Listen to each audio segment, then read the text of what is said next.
DJ motherfucking Rello on the beat. It's your boy DJ Rello. I got a special guest with me today. It's the incredible MT Stone, aka Soul Todd Dojak, aka Duncan McLeod D Highlander, aka Tiger Millionaire, aka I'm Melvin from Baby Boy. I'm moving in, boning your moms, putting your bitch ass out. Y'all know what time it is. Let's go. So MT Stone, how did you come about as a rapper? What made you want to really, rap? I'm not just a rapper. I'm more an entertainer. You know what I'm saying? Because I you know what I'm saying, I do music because I love to do music. You know what I'm saying? But I be behind the scenes. I book shows. I book studio sessions. You know what I'm saying? I'm a photographer. I direct videos. I edit videos. You know, so I'm like the Jamaican mob from motherfucking In Living Color. You know what I'm saying? I got like 10 jobs. You know what I'm saying? Then I got I got my thing going on live with the cooking and shit. And also I'm finna start doing skits. So I'm all around the board with it. Where did you get the name MT Stone?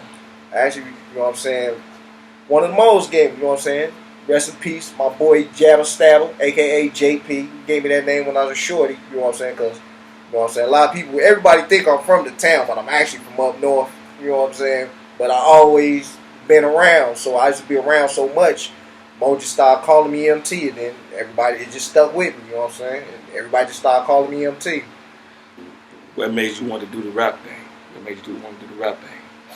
I always liked the music, you know what I'm saying? And like with rap, you know what I'm saying, I always, you know what I'm saying, I had a thing for like just with making songs and composing songs, how you could just make something from nothing, you know. I've been doing that since I was a kid. But then as I got older, I started going to the studio, you know what I'm saying, with other people. And I'm like, man, you know what I'm saying, I could do this too. And I just actually started doing it, and I liked it. So I just been doing it like as a professional. I've been doing it about 8-9 years, but I've been going to studio since, man, I've been going in and out of studios about 15-20 years. So, do you have a record label? Yeah, somewhat. You know what I'm saying? Because I got so many titles, but you know what I'm saying? But the label is Straight Drop Boulevard Boy Gang Entertainment, you know what I'm saying? And I also got the HPS News Network. You know what I'm saying? That's my media company. You know what I'm saying? That's what I do, my videos, and that's why I'm going to start doing my skits. You know what I'm saying? Pretty much the thing when y'all see me going live with the cooking show, that's the HPS News Network. So, you know, I got a whole lot of things going on. Where did you get the name of your record label from?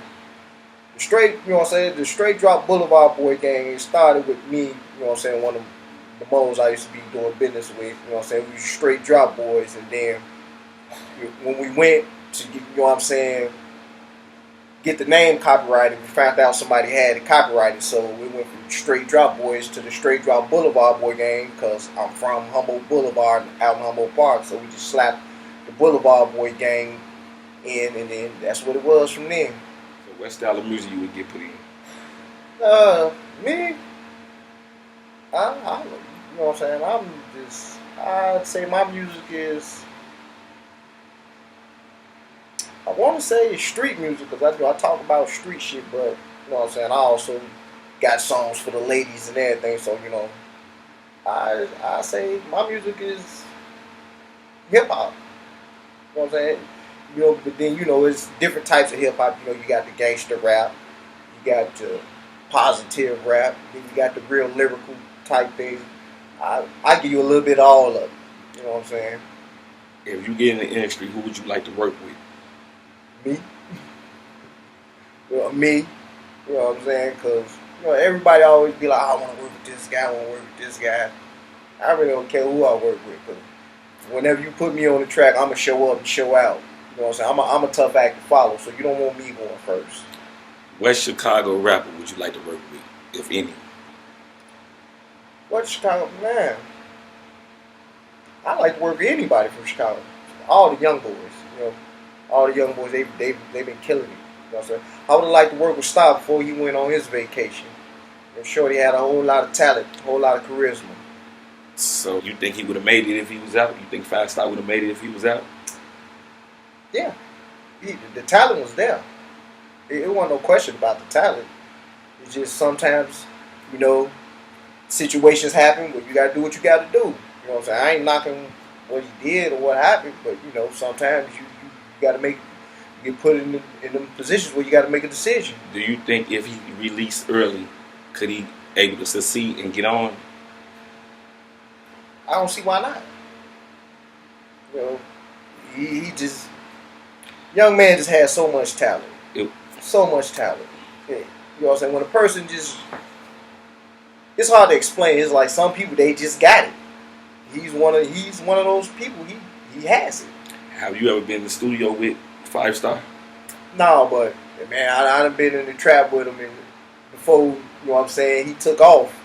You know what I'm saying? When I first heard him rap, I'm like, man, he do something. But I done been in the trap with him many a nights, and you know what I'm saying? You know, I get off work, come up in that trap. You know what I'm saying? He nice. He was nice way back then, before the videos and everything. Let's get back to the music part of the situation. What you got cooking up in the studio? What you got cooking up? You got any albums? What you working on? But right now, I'm just doing like soundtrack. You know, I won't do like, you know what I'm saying, because like I say, I got the skits going on. Basically, I'm just doing soundtracks for my skits and whatever I got going on, like the music y'all be hearing when I be going live. You know what I'm saying? That be my music. It be original music. You know what I'm saying? Because you know how it go with Facebook. You go live and you can't post your video because you ain't got the copyrights of music. So a lot of times I have my own music, my own beats, everything be original. You know what I'm saying? Lately, you know what I'm saying? Then once I start doing the skits, I'm gonna incorporate my music into my skits. You know what I'm saying? Go to Spotify. You know what I'm saying? Go download it. Go to iTunes and download it if you like it. Like what you hear. So do you have a passion for the music? Always. You know what I'm saying? You know, I done made some cash doing shows, but you know what I'm saying? If I did get paid, I still would do it. I got a studio in my house. You know what I'm saying? Would you like to work on? Would you like to work? Do you see yourself making it in the industry, like music as a career? I don't see me. You know what I'm saying? Not as an artist, but behind the scenes, yes, definitely. Like a producer or something like that. Yeah, you know. It's like, you see, a lot of people don't know, you know what I'm saying, when it comes to working in the music industry, it's 90% music, you know what I'm saying? I mean, it's 10% music, you know what I'm saying? Let me correct myself. It's 10% music. The other 90% is a whole lot of business, paperwork, you know, a whole lot of other stuff that, you know, a lot of people just think you just come to the studio, rap, put the song out, the song take off. That's not how it works. You know what I'm saying? You gotta get your songs copyrighted. You know what I'm saying? So don't nobody steal your song. You gotta get your name copyrighted because you might have the same name as some dude that might be in New York. He got it copyrighted. You know what I'm saying? You use the name, he sue you. You gotta be careful that you're not using somebody's music without permission. You know what I'm saying? That'll land you in court. So it's a whole lot of red tape. So what would you say if a record label came to you and they wanted to sign you? Would you stay independent or would you sign I would the say deal? no. Why? Because, you know what I'm saying, a lot of times why, like now, the way the record business is set up, you know what I'm saying, the record label, they got their hand in everything. Everything you do. You do a show, it done got to the point, it was a point in time where you made your money off your shows, you know what I'm saying, whether you sold albums or not, you know what I'm saying, whether if you had a hot single, you could make money off shows, but now, the record labels, they done got to the point where they digging in your pocket. Whereas you doing a show, they got in on it. You know what I'm saying? When you say digging in your pocket, could you elaborate more? When I say digging in your pocket, a lot of people think a lot of these people that y'all seeing on these videos with these chains, these cars, it's not theirs. It doesn't belong to them. A lot of that shit's rented. You know what I'm saying? And when you're signed, you're given a budget. You know what I'm saying? There's a budget for you. You know what I'm saying? You got a market for your marketing. You know what I'm saying? For your wardrobe, all that. You know what I'm saying? All that costs. You know what I'm saying? And then that's not counting, you know what I'm saying, your advance. That means the money that you're getting before you make it. You know what I'm saying? Because you sell, say you sell 1 million records. And, you know, each record, say, you know what I'm saying, like back in the early 2000s, late 90s, when niggas was still buying CDs. You know, you buying CDs at $14 back then. Now everything is digital now, so every download is a dollar. A dollar. You're only getting 10. You're probably only getting what 1 cent, 10 cents a dollar. You know what I'm saying? So you have to sell literally millions of records to see some type of money, and then your show money. What you know what I'm saying? What you get paid for your show money. If you got on today, would you give back to the community out west in the back of the yards? Yeah, of course. Why wouldn't I? You know what I'm saying? Because these neighborhoods help make who I am. So you saying you wouldn't change for nothing? You would give back? No, I'll be me. You know, anybody who know me know when I'm not in mode, I'm in character. I'm average Joe Schmo. You know what I'm saying? I'm the same dude all the time, anytime you see, whether I've been broke or had it. I always been the same. So how would you think about today, the back of the yards today? Today, compared to when I first started coming around, it's definitely a difference. It's no love. It's not. It ain't no love. When you say it's no love, is it because it's no structure? I don't want to say that because you know what I'm saying. I don't want to make it seem like I'm on. You know what I'm saying. I don't want to talk too much or say too much. You know what I'm saying. But I'm gonna put it to you like this. It's enough blame to go around. You know what I'm saying? You got a lot of people saying, fuck the shorties. You got the shorties saying, fuck the old niggas. And it should never be there. How can we get it back? I know we can never get it back because there's so many lives have lost. How can we make the back of the yards great again? A lot of these, man, Put that pride to the side. That's it. You know what I'm saying? Put the pride to the side and learn how to communicate. Because a lot of these incidents that be happening, it be a lot of miscommunication and a lot of foolishness that can really be avoided. You know what I'm saying? But you know what I'm saying? I can't tell nobody, hey. You know what I'm saying? Especially when it comes to some bloodshed and all that. You know, you really can't really tell nobody like, hey, don't do this, and they pupils and got shot down, or you know, it's hard. It's a tricky situation. But if people learn how to communicate, put the pride to the side, a lot of shit will go a whole lot smoother. And all the fuck the shorties and fuck the old niggas, that shit need to stop. And motherfuckers just need to sit down motherfuckers just need to sit down, get in the room, and air their grievances. This is why we feel this way. You know what I'm saying? Because I talk to older niggas and I talk to young boys too. Young boys, they got a right to feel the way they feel. You know what I'm saying? You got to be fair. Older niggas got a right to feel the way they feel, but somebody has to meet. They have to meet in the middle somewhere and have some type of compromise. You know what I'm saying? And I'm gonna leave it at that because I don't want to say too much. So right now in the back of the yards, who you think can get on as a musician? Man, I like the shorty. Rest in peace, Nasty Nate. I liked him. When I heard his music, I like, man, real talented young man.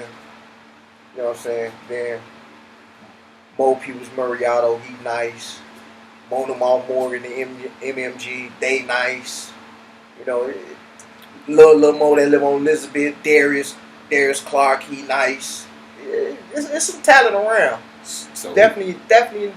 We got these thousands of rappers in the back of the yards. What's the difference from Lil Durk and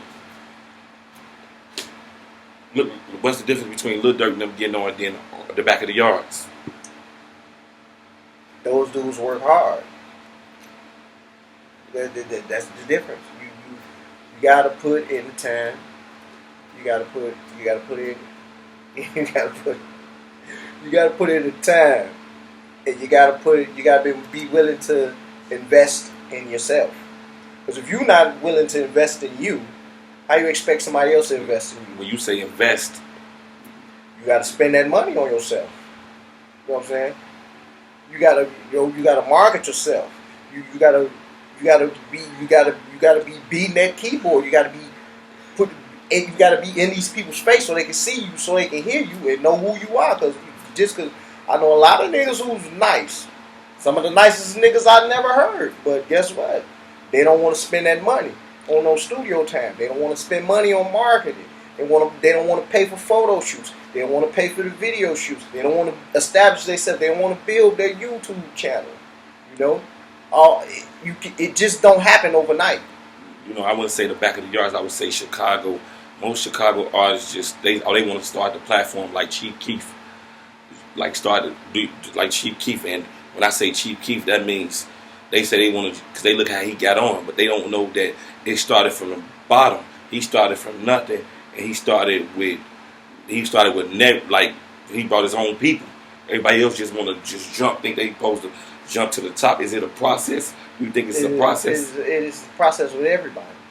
I don't care what major artist you see that's on now. Ain't nobody just jump to the scene like that. Nobody.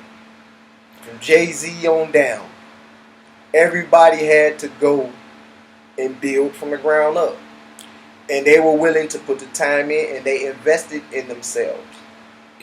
And they had people around them. They had a support system. You have to have you know what I'm saying. It can be done if you work hard by yourself, but it's a lot of heavy lifting that you're gonna be doing.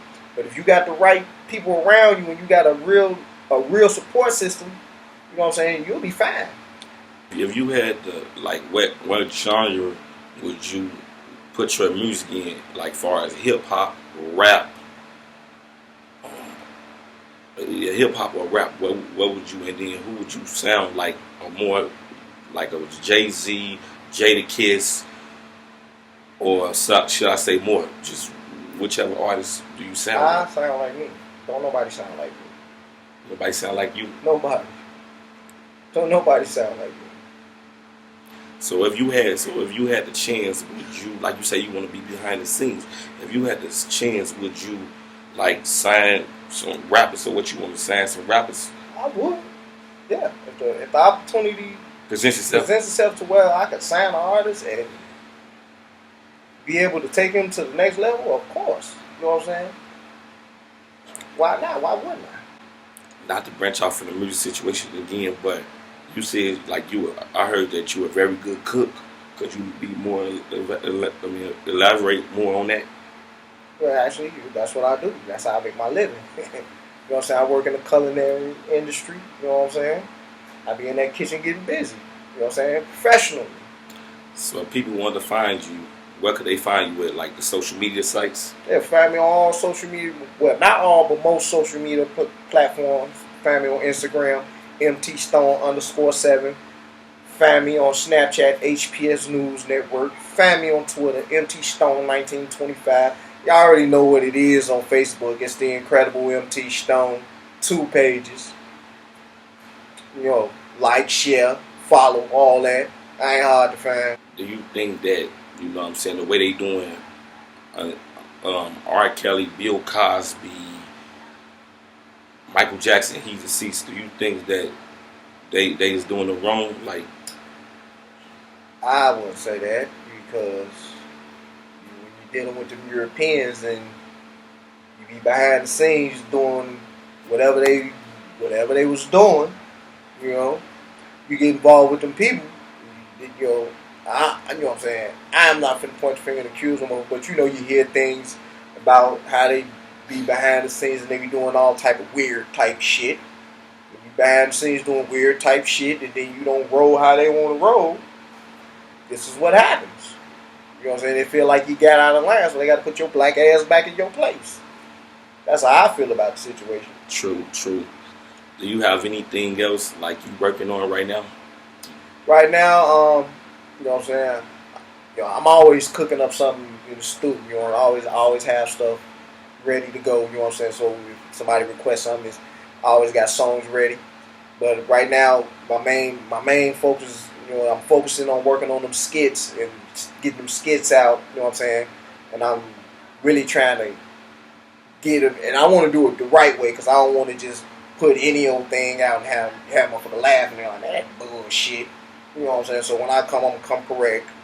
So I'm getting everything, lining everything up, you know what I'm saying, trying to get people to come, you know what I'm saying, cameo, you know, people that y'all might have seen, that y'all might know, you know what I'm saying. I'm trying to get them to make some cameos, you know, but that's the main thing right now, you know what I'm saying, is getting the skits off the ground. So when you say skits, you know, because you elaborate more on like. Well, for those who don't know, you know what I'm saying, go on my Facebook page or go on, you know, pretty much a Facebook page, because you can see it when y'all know when I go live and I be telling them stories and shit. Them be real life stories that be shit that really happened. You know what I'm saying? I be telling stories and I be having the people like, man, that shit, nah, that can't be true. Yeah, it be true because the shit really be happening. It be funny as shit, just like I went live last Sunday with the white folks. You know what I'm saying? I'm just sitting on the block chilling. These motherfuckers just walked up and started doing some type of formations and whatever the fuck they had going on. They did like a whole performance and shit on the Moles block. I'm like, damn, is this the Blackstones block or is this a performance theater? I don't know where the fuck I'm at right now. You know? And these are real life stories. So now I'm going to start doing skits, you know what I'm saying, telling y'all these stories in a comedy setting, you know what I'm saying. So do you have a YouTube channel? Yes, sir. HPS News Network on YouTube.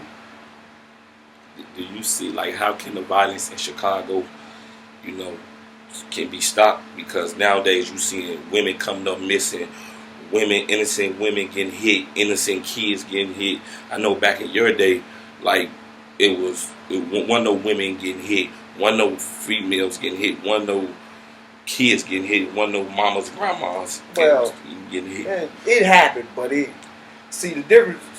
A lot of people look at me crazy when I say this, but back when I was younger, you know, in my teenage years, it's coming up as a shorty, as a youngster, it actually was more violent. See, the only difference between then and now is the social media.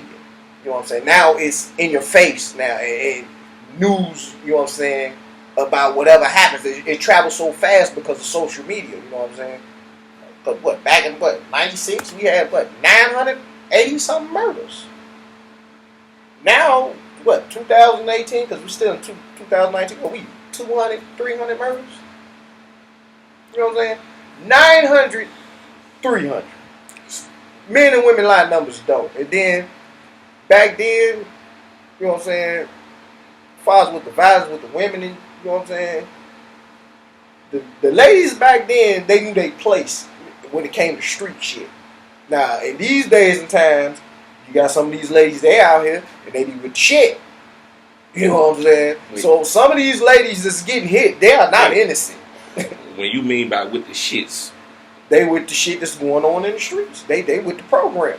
You know what I'm saying? They probably, you know what I'm saying? You know what I'm saying? I don't want to advocate violence against women, but I'm going to say it like this. If you involve anything that comes with being involved with certain situations and certain shit, you are either all the way in or you're all the way out.